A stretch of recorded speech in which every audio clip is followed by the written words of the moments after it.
Good afternoon, everybody. It's great to see all of you on this very newsy day, to say the least.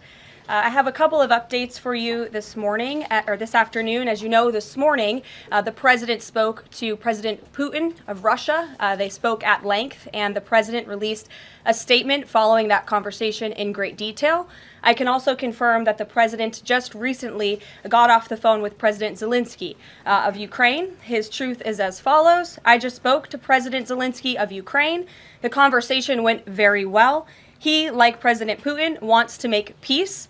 We discussed a variety of topics having to do with the war, but mostly the meeting that is being set up on Friday in Munich, where Vice President J.D. Vance and Secretary of State Marco Rubio will lead the delegation. I am hopeful that the results of that meeting will be positive.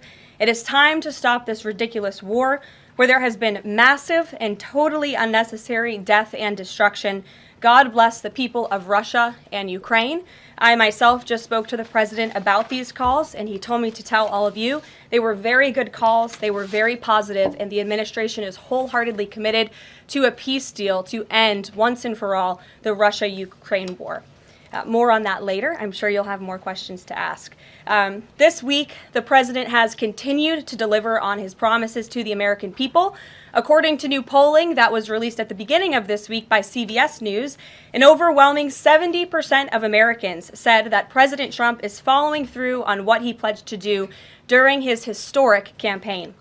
The poll also revealed that Americans see President Trump as a tough, energetic, focused, and effective leader fighting hard to improve their lives and our country. And yesterday, in particular, was a truly special day for the United States of America. Thanks to the great leadership of President Trump and the strong and tough leadership of President Trump, Mark Fogel, an American teacher detained by Russia, was returned to American soil and met with the president here at the White House last night. Special Envoy Steve Witkoff and the rest of President Trump's incredible national security team helped to negotiate the exchange that secured Mark Fogel's release. This event shows a good faith effort from Russia, and it's a sign, as I just said, that we are moving in the right direction to end this brutal war.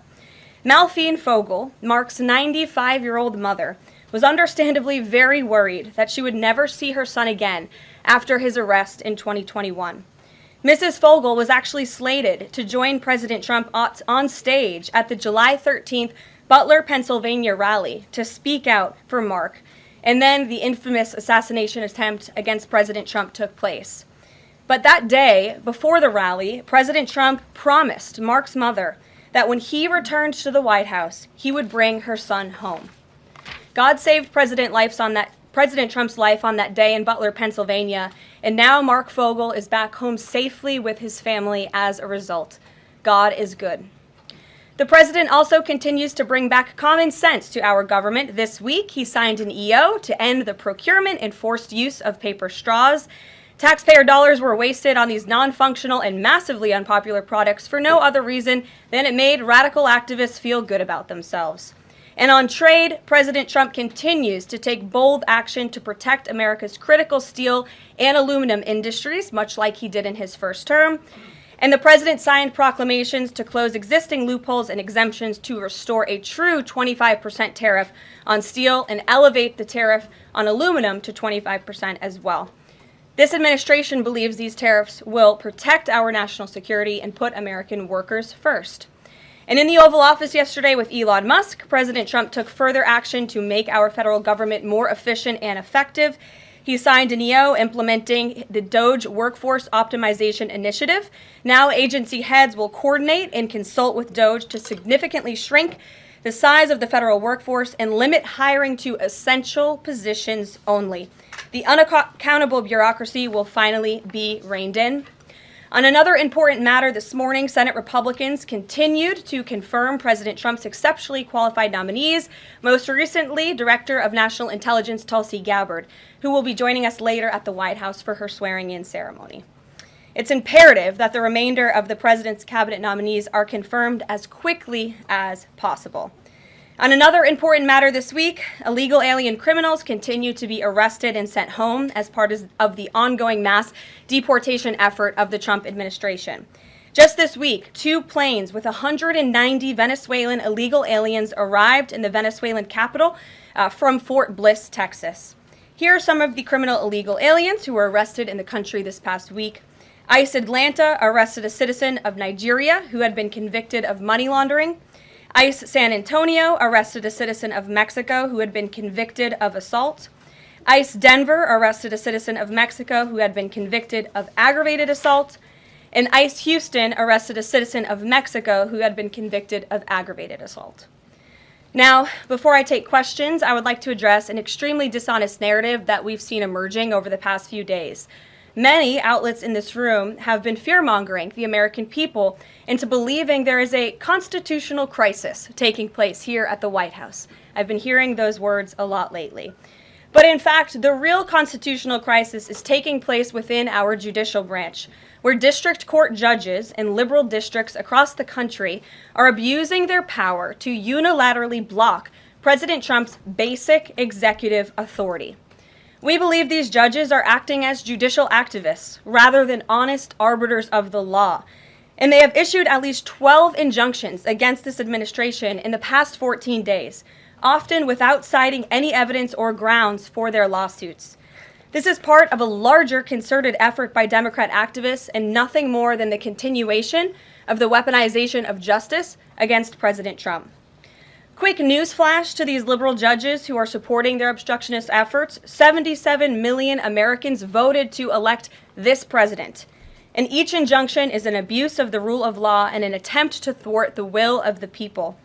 As the president clearly stated in the Oval Office yesterday, we will comply with the law in the courts, but we will also continue to seek every legal remedy to ultimately overturn these radical injunctions and ensure President Trump's policies can be enacted. So here in our new media seat today, we have Chris Pavlovsky, an entrepreneur who has a strong passion for protecting freedom of speech. Chris started the video sharing platform Rumble in 2013 with a mission of protecting a free and open internet from censorship by big tech and governments around the globe. The platform has always been a place for independent creators to share their authentic opinions, and they have always included President Trump, in contrast to the way he was censored by other platforms in years past. Since its founding, Rumble has grown exponentially, recently marking 67 million monthly active users. It's a lot of users. If you're watching right now and interested in sitting in this seat, you can apply, whitehouse.gov/new media. With that, I will take your questions. And Chris, why don't you kick us off on this very busy news day? Carolyn, thank you very much to you and President Trump. It's an honor to be sitting here in the new media seat for the White House press briefing and to be able to demonstrate why freedom of expression is so important. Rumble was the victim of censorship at the hands of multiple foreign governments. It's clear there are still many countries who oppose free speech and even target American companies. Can you describe what the administration will do to protect U.S. interests and values worldwide? Sure. Well, thanks for the very important question. And I think that free speech and ending censorship, both here at home and also abroad, is an important part of President Trump's agenda. I think first, President Trump has led by example on this front as the leader of the free world, the president of the United States, with his show of access and transparency on a daily basis. The president takes questions from all of you almost every single day and really reveals what he's thinking and feeling, and I think that serves as a great example to the rest of the world. As for tangible actions that the president has signed, he did sign an executive order, I believe on day one, certainly within the first week of this administration, to restore free speech and stop government-sponsored censorship here at home. And the EO made it very clear that federal employees are not allowed to engage in any activity that would infringe upon the American people's right of free expression. So I think the president has led quite strongly on this. And I would just add, this is part of the reason we have a new media seat, to invite new voices into this room. Again, we're going to need to expand this room because so many people are interested, and we're very excited about that. It's a privilege to cover this White House, but we want all voices to be heard. So thanks for being us with here, Chris, and I hope you enjoy the briefing. Sure. Jordan. Thanks, Caroline.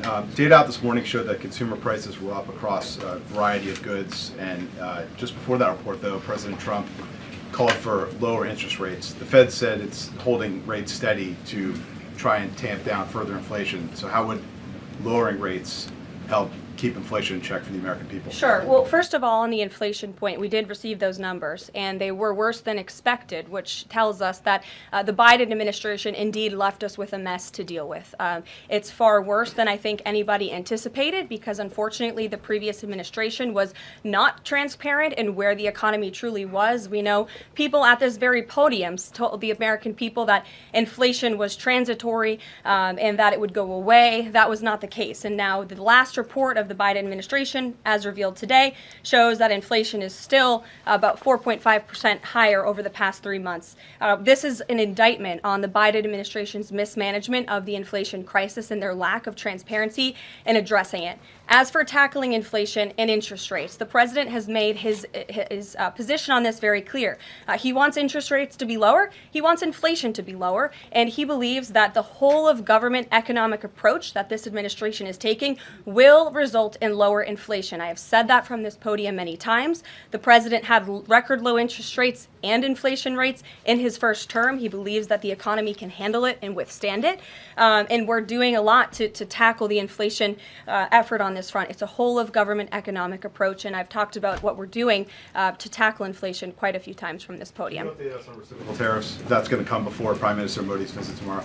I do believe it will come before the Prime Minister's visit tomorrow, and I will let the President discuss the details on the reciprocal tariff front. But this is something he believes strongly in, and it's very simple logic as to why the President wants to impose reciprocal tariffs. It's the golden rule, which we all learned when we were growing up in school. Treat others the way you want to be treated, and far too many nations around this world have been ripping off the United States of America for far too long, and that's why the President believes this will be a great policy that will benefit American workers and improve our national security.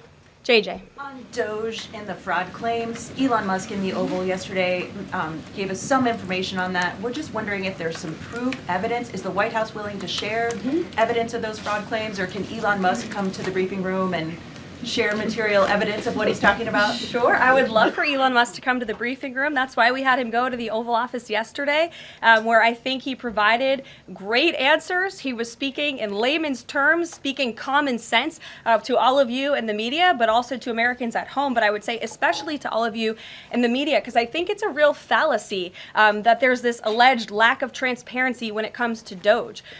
President Trump and Elon Musk have been incredibly transparent on what DOGE is doing. There is an X account with the DOGE handle. They are tweeting out what they are doing on a daily basis. They have a website where they are posting the receipts of the contracts that they are reviewing and the payments that they have stopped from going out the door. The secretaries of our departments have stopped from going out the door. And I would also say that before it was Elon Musk making our government efficient and accountable, it was some unnamed bureaucrat that none of you knew.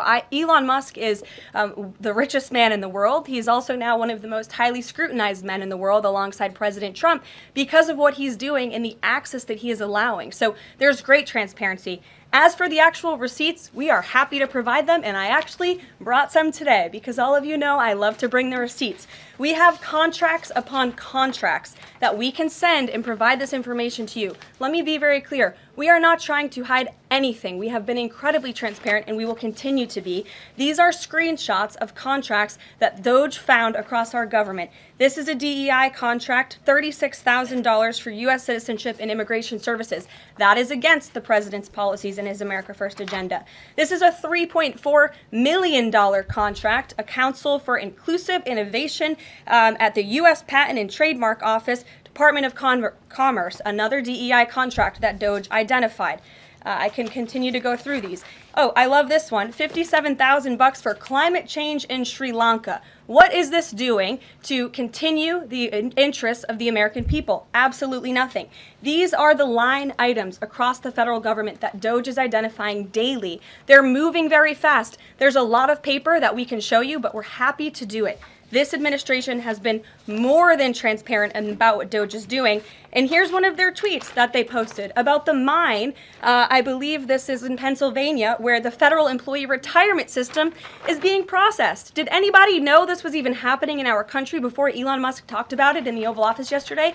A lot of Americans didn't. So we are providing transparency and accessibility on a daily basis when it comes to DOGE.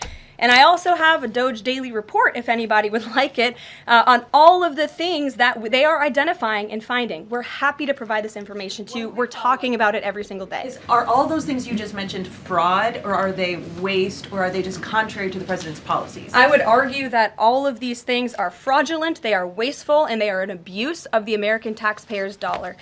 This is not what the government should be spending money on. It's contrary to the president's priorities and agenda. And again, we can continue to provide you the receipts for all of the fraud, waste, and abuse. And if anybody in here wants to argue that the federal government is not fraudulent in some capacity, be my guest, because I think the American people watching at home would beg to differ. Caroline? Mary.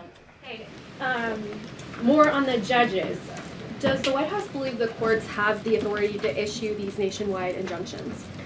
We believe that the injunctions that have been issued by these judges have no basis in the law and have no grounds, and we will, again, as the president said very clearly yesterday, comply with these orders, but it is the administration's position that we will also ultimately be vindicated, and the president's executive actions that he took were completely within the law, they were constitutional, and we look forward to the day where he can continue to implement his agenda. And I would just add, it's our view that this is the continuation of the weaponization of justice that we have seen against President Trump. He fought it for 2 years on the campaign trail. It won't stop him now. Brian. Yes.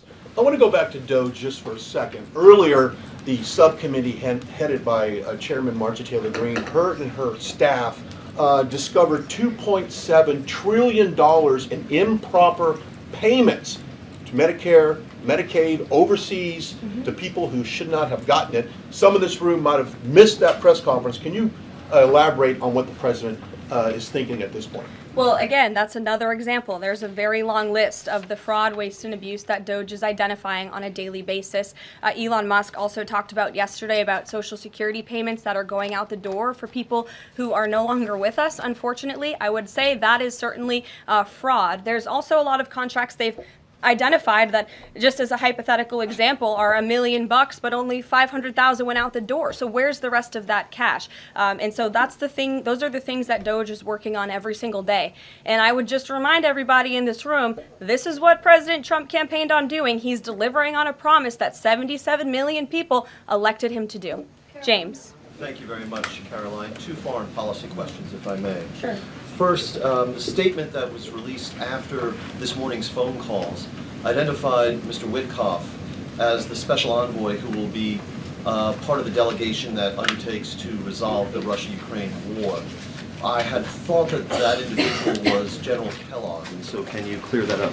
Sure, I'd be happy to. As you mentioned, the president, in his truth, following the phone call with Vladimir Putin, said that he has asked Secretary of State Rubio, the director of the CIA, John Ratcliffe, our national security advisor here at the White House, Michael Watts, and Steve Witkoff to lead the negotiations. As for General Keith Kellogg, he remains a critical part of this team in this effort. He's played a tremendous role in getting the negotiations to this point, and he's very much still part of the Trump administration. The other subject is Iran.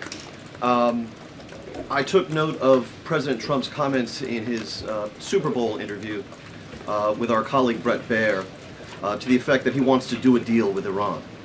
However, that interview appeared after the supreme leader of Iran, the Ayatollah Ali Khamenei, had already ruled out any additional negotiations with the United States.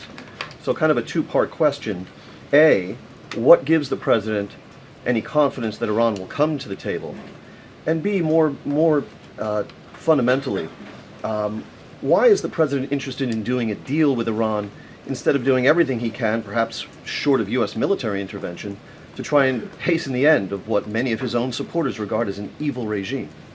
Well, the president has made it very clear that he will never allow Iran to have nuclear capabilities. That is a red line that he has drawn, and he will not allow that to happen. But you asked why President Trump wants to make a deal. I would remind you, he's the master of the art of the deal. He is America's deal maker in chief. He leads from a position of securing peace through strength. And I think time and time again already, in just 4 weeks, we have seen the president being able to negotiate successful deals with our partners, our adversaries all around this world. The release of Mark Fogel just last night is something that I think speaks to the president's deal-making ability. This is something that the Biden administration allegedly tried to do for 3.5 years. I think you all should go back and ask some of those Biden administration officials what they even tried to do and why weren't they successful, because for 3.5 years Mark Fogel sat in a Russian prison and it took President Trump 3 weeks to get him back on American soil. There's nobody better at making deals than Donald Trump. Phil Wegman. Thank you.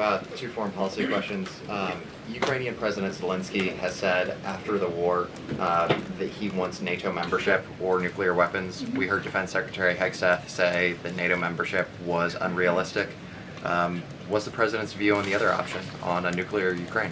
I have not talked to President Trump about Ukraine's NATO membership or their nuclear capabilities. I would leave it to him to discuss. But I will tell you again that Secretary Rubio and also the Vice President, J.D. Vance, will be meeting directly with President Zelensky in Munich on Friday, and I'm sure they will provide a readout of that conversation and that discussion. And then the second question, given that this administration has called on Europe to take more responsibility for their own defense, I'm wondering, will the EU or any other European nation other than Ukraine be involved in these peace talks? I don't have any European nations who are involved currently to read out for you. Certainly, the president has employed a very strong team or deployed a very strong team to continue these negotiations. And the fact that he was on the phone with both President Putin and President Zelensky today shows that he's very much involved in this effort as well. And then just a follow-up, I guess. Sure. Should we expect the president to negotiate in person with Zelensky and Putin? I don't have anything to read out on that for you today. Maggie, good to see you. Thanks for taking the question. You talked about the transparency with DOGE and Elon Musk's press availability yesterday. There is a conflict of interest law in place that says that people who have personal interests can't interact with government entities that could touch on those. Has President Trump signed a waiver for Elon Musk? Does such a thing exist? If it does, will you guys release it in the interest of transparency that he's committed to? I have not seen the law that you are referring to. What I can tell you is that Elon Musk, as I've confirmed before, is a special government employee. He is filing the proper financial disclosure, and he is complying with all applicable federal laws. As you also heard, Elon address this directly yesterday in the alleged conflict of interest, and he said everything he's doing is very public, and if you all perceive a conflict of interest, you're welcome to bring that up. And as the president said, if he feels like Elon is engaging in something that's a conflict of interest, he will tell Elon not to do that. And Elon also said yesterday that before he moves forward with anything, he consults with the President of the United States. So we're very confident with the ethics and the guardrails that have been put in place here. Caitlin. Thanks, Caroline. I have a few things for you, but on the commitment by President Trump, he said that he and President Putin agreed to visit each other's respective nations.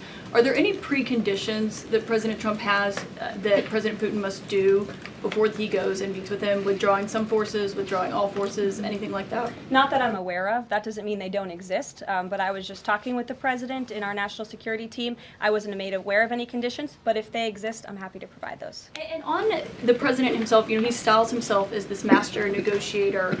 He is now deploying these negotiations, saying that they start immediately. We did hear from the Defense Secretary, Pete Hegseth, though, today saying that NATO membership is not realistic for Ukraine and neither is returning to pre-2014 borders. Aren't they giving away bargaining chips before these negotiations have even started? Again, I haven't talked to the president about Ukraine's NATO membership, and he appointed several individuals to negotiate on his behalf. He's directly involved in these negotiations as well, and I'm sure if you ask him that question in the near future, when you're able to, he'll give you an answer. I just don't want to get ahead of him on it. And final thing for you, which White House official made the decision to bar the AP reporter from the Oval Office and the diplomatic reception room last night? Well, first of all, let me just set the record straight. right. It is a privilege to cover this White House. It's a privilege to be the White House press secretary. And nobody has the right to go into the Oval Office and ask the President of the United States questions. That's an invitation that is given. And there are hundreds of outlets on this campus, many of you in this room who don't have the privilege of being part of that pool every single day and getting to ask the President questions. We reserve the right to decide who gets to go into the Oval Office, and you all have credentials to be here, including the Associated Press, who is in this briefing room today. But isn't it retaliatory in nature is the argument, because the reason that the AP was barred, which they said was because they're not using the phrase Gulf of America, they're using Gulf of Mexico in line with their standards. And so the question here is this setting a precedent that this White House will retaliate against reporters who don't use the language that you guys believe reporters should use? And how does that align with the First Amendment commitment that you were just talking about? I was very upfront in my briefing on day one that if we feel that there are lies being pushed by outlets in this room, we are going to hold those lies accountable. And it is a fact that the body of water off the coast of Louisiana is called the Gulf of America. And I'm not sure why news outlets don't want to call it that, but that is what it is. The Secretary of Interior has made that the official designation in the Geographical Identification Name Server. And Apple has recognized that, Google has recognized that, pretty much every other outlet in this room has recognized that body of water as the Gulf of America, and it's very important to this administration that we get that right, not just for people here at home, but also for the rest of the world. Sure. Thank you, Caroline. The prisoner exchange with Russia coming at the same time as the president is now announcing negotiations to end the war in Ukraine. The timing of that is hard to ignore. Was Ukraine discussed as part of this prisoner swap? I was not involved in those discussions, so I can't comment on whether that came up or not. What I can say is that this was a very good deal for the United States of America and for the rest of the world. As you know, we have confirmed that the Russian who will be returning home very soon, Alexander Vinnik, was a non-violent crypto criminal, and as part of this exchange, he has forfeited more than $100 million that he obtained in that illegal crime. And in exchange, of course, we got Mark Fogel, who is a middle school teacher who kissed the American soil, kissed the ground last night when he returned to the United States of America. It was a great deal and a great day for our country, and I think everybody, regardless of political affiliation, agrees with that. And was Russia made aware ahead of time of the parameters that the administration and Secretary Hegseth was going to be announcing today? The NATO perimeters? Yes. I'm not sure. You'd have to ask Secretary Hegseth in the Defense Department on that, since he announced them. Jackie. Thank you, Caroline. Just to be clear, so when we're listening for a shift in position on U.S. policy, should we only listen to the president and maybe not the Secretary of Defense? Because what he outlined today would represent a shift in U.S. policy. I'm not saying that. I'm just saying I speak for the President of the United States behind this podium, and I will let him discuss that. Can you tell us any more about the next hostage releases? I understand that Americans coming out today. Sure. I'm glad you asked. It speaks to President Trump's deal-making ability, and we can confirm the safe release of one American and two individuals from Belarus, one of whom worked for Radio Liberty.